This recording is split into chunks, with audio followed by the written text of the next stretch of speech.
Salut à tous, dans cette vidéo, on va apprendre comment transformer une image sans effet à une image qui ressemble à un visuel pro. Souvent, le problème quand on vient prendre par exemple des vidéos, des images libres de droit et qu'on vient les mettre directement sur une vidéo, c'est que ça va être très flat en fait et qu'on verra qu'il n'y a aucun travail dessus. Dans cette vidéo, je vais justement vous montrer des effets, des choses qui vont nous permettre d'améliorer ces images-là. Et enfin, on va en faire une macro parce que vous allez voir, il y a beaucoup d'effets qu'on ajoute. Et donc en une macro, en un nœud, on pourra à chaque fois avoir tous les effets qu'on veut et ensuite régler ça selon ce qu'on souhaite. Et donc c'est parti. Ok, donc typiquement quand on vient faire des vidéos style documentaire et qu'on doit utiliser voilà des images en rapport avec ce qui est dit, donc typiquement ici, vous voyez, si on ajoute directement ça, en fait, ça va être assez flat. Donc ce qu'on peut venir faire, en fait, c'est se rendre directement dans Fusion. Une fois qu'on est dans Fusion, là on peut choisir différents styles. Et moi, ce que j'aime bien faire déjà, ça va être de venir le mettre en noir et blanc. Pour mettre ça en noir et blanc, on doit venir choisir le nœud brightness contrast. On peut juste taper BC et il se trouve juste là, luminosité contraste. On ajoute. Maintenant, on met ça dans le viewer et donc pour que ça soit en noir et blanc, on vient mettre la saturation à 0. Et donc là, vous voyez que c'est en noir et blanc. Maintenant, c'est pas fini. On peut venir améliorer ce noir et blanc en jouant tout simplement, vous voyez, donc le gain, le lift, le gamma, le contraste et ensuite brightness. Et pareil avec ça, juste là. Et donc là, comme ça, on a un meilleur noir et blanc. Donc là, bien évidemment, c'est trop fort, mais vous voyez que on peut donc ajuster tout ça. Maintenant, une fois qu'on a notre noir et blanc, ce que j'aime bien faire, c'est venir aussi ajouter du glow. Je vais ajouter du glow un petit peu comme ceci. J'augmente énormément la taille de la lueur et je mets pas trop de gain, donc typiquement, voilà,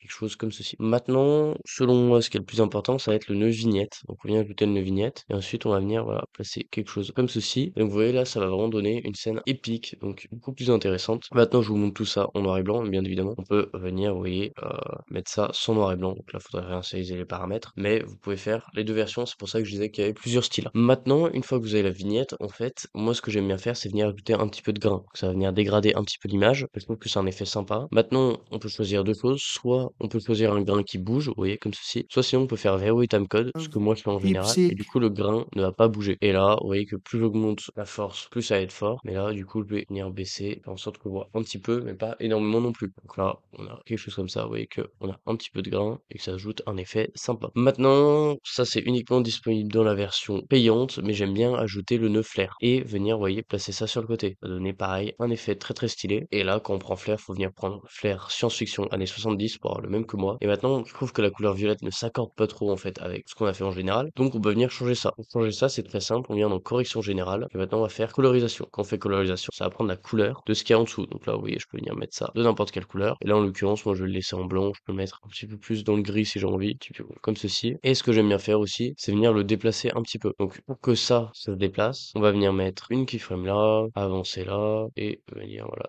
déplacer ça comme ceci. Voilà, et là, vous voyez qu'ils vont donc un petit peu se déplacer, donc je trouve ça plutôt sympa. Maintenant, ce qu'on peut venir faire, c'est ajouter un nœud de flou directionnel sur l'ensemble, et ensuite venir baisser un petit peu ça, donc voilà, légèrement, et maintenant en faire pareil une vignette. Donc on va venir prendre une ellipse, connecter ça à la flèche bleue, et là, venir mettre ça comme ceci. Sauf que là, vous voyez que nous, on veut l'inverse, on veut que ce qui est au milieu soit pas flou, et ce qu'il y a là soit flou, donc on va faire inverser, et maintenant, on va augmenter les bords flous. Avec là, l'avantage, c'est que ça va nous donner encore une fois un effet encore plus centré par rapport au milieu de l'image. On peut aussi faire ça généralement avec un flou de zoom. Donc, vous voyez, on met un flou de zoom sur notre caractère, on vient augmenter ça, et donc là, ça nous fera aussi un effet. Donc on peut mettre les deux même. Maintenant, ce qu'on peut venir faire, c'est ajouter typiquement un nœud halftone. On ajoute un nœud halftone, on met ça là, et maintenant, vous voyez qu'on peut venir baisser la taille un petit peu comme ça, et donc ça nous ajouter encore un autre effet. Donc l'effet halftone, je l'ai présenté déjà dans d'autres vidéos, et pareil là, donc c'est une macro. Cette macro, vous pouvez la retrouver sur mon serveur Discord. Donc là, vous voyez que on passe vraiment de ça à une image flat à quelque chose comme ça. Et enfin, pour rendre ça encore plus épique, on peut venir prendre un transform, mettre une keyframe à 0, on vient à la fin et on vient zoomer un petit peu. Et comme ça, en fait, il y aura un zoom tout du long. Et avec ça va rendre la chose encore plus épique. Et donc là, vous voyez que avec tous ces effets-là, on a vraiment quelque chose de très très propre. Maintenant, on va en créer une macro parce que imaginez si à chaque fois on doit faire ça, c'est très long. Donc pour en créer une macro, on va venir tout sélectionner, faire clic droit, et ici macro. Maintenant, créer une macro, et là on va lui donner un nom, donc typiquement